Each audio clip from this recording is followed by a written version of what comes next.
नमस्कार.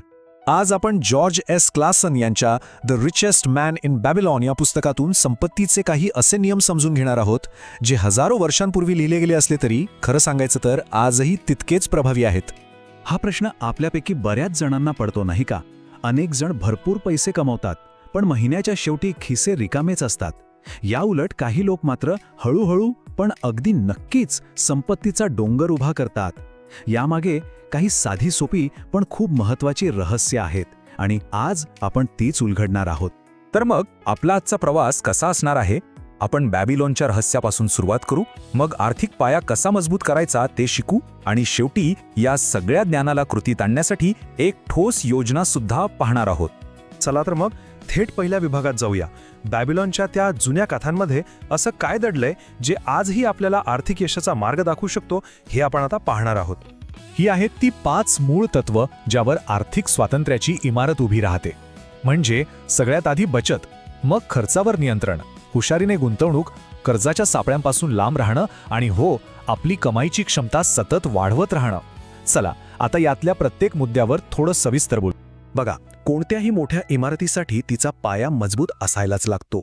अगदी तसंच आर्थिक यशासाठी काही सवयी आपल्या अंगी बाणवणं खूप महत्त्वाचं आहे. चला तर मग संपत्तीच्या इमारतीच्या या पहिल्या 2 सगळ्यात महत्त्वाच्या विटांबद्दल जाणून घेऊया. ह्या 2 पायऱ्या ऐकायला अगदी सोप्या वाटतात, पण त्या प्रचंड शक्तिशाली आहेत.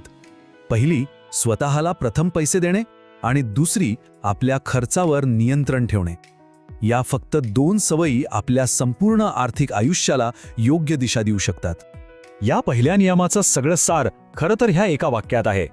मग प्रश्न येतो, बचत किती करायची? तर पुस्तकानुसार आपल्या प्रत्येक कमाईतून किमान 10% रक्कम सर्वात आधी बाजूला काढलीच पाहिजे. समजा 50,000 रुपये कमावले तर आधी 5,000 रुपये बाजूला ठेवायचे आणि मग उरलेल्या 45,000 खर्च भागवायचा.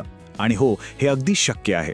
आता दुसरा नियम समजून घेण्यासाठी गरजा आणि इच्छा यातला फरक ओळखणं खूप महत्त्वाचं आहे. गरजा म्हणजे काय? तर अन्न, वस्त्र, निवारा यांसारख्या आवश्यक गोष्टी. आणि इच्छा म्हणजे आपले अनावश्यक खर्च, जसे की महागडे गॅजेट्स किंवा सारखं बाहेर खाणं.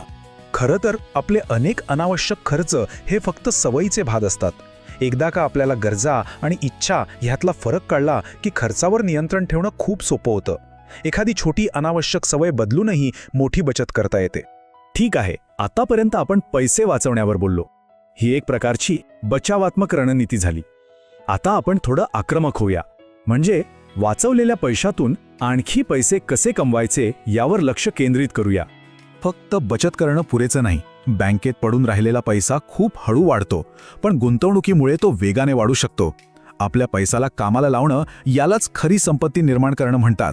पण गुंतवणूक करताना आपल्या मूळ भांडवलाचं रक्षण करणंही तितकंच महत्त्वाचं आहे. ज्या गोष्टी आपल्याला समजत नाहीत त्यात पैसे गुंतवू नका.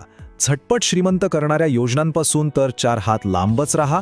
आणि हो, घरावरील खर्च इतकाही वाढवू नका की गुंतवणुकीसाठी पैसेच शिल्लक राहणार नाहीत.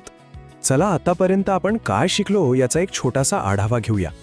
आधी 10% बचत, मग खर्चावर नियंत्रण, पैसे वाढवण्यासाठी गुंतवणूक, फसवणुकीपासून पैशांचं रक्षण आणि घराबाबत हुशारीने निर्णय घेणं. हे मुद्दे लक्षात ठेवूया, कारण यावरच पुढचे नियम अवलंबून आहेत.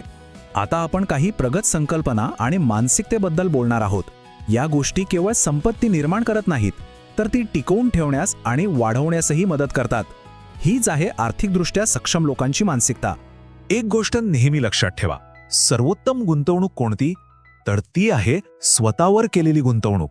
नवीन कौशल्य शिकल्यामुळे आपली कमाई करण्याची क्षमता आयुष्यभरासाठी वाढते आणि ही गुंतवणूक इतर कोणत्याही गुंतवणुकीपेक्षा जास्त परतावा देऊ शकते.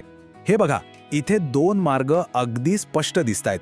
एका बाजूला उत्पन्न वाढल्यावर कौशल्यांमध्ये गुंतवणूक करणारी व्यक्ती संपत्तीच्या मार्गावर जाते, तर दुसऱ्या बाजूला जीवनशैलीवर खर्च करणारी व्यक्ती कर्जाच्या सापळ्यात अडकते. निवड पूर्णपणे आपली आहे. संपत्ती निर्माण करण्यासाठी कोणतीही जादूची कांडी नसते. खरं रहस्य आहे सातत्याने आणि शिस्तीने काही सोप्या गोष्टी करत राहणं. लोक चमत्कार शोधत राहतात, पण खरं यश शिस्तीतच दडलेलं असतं.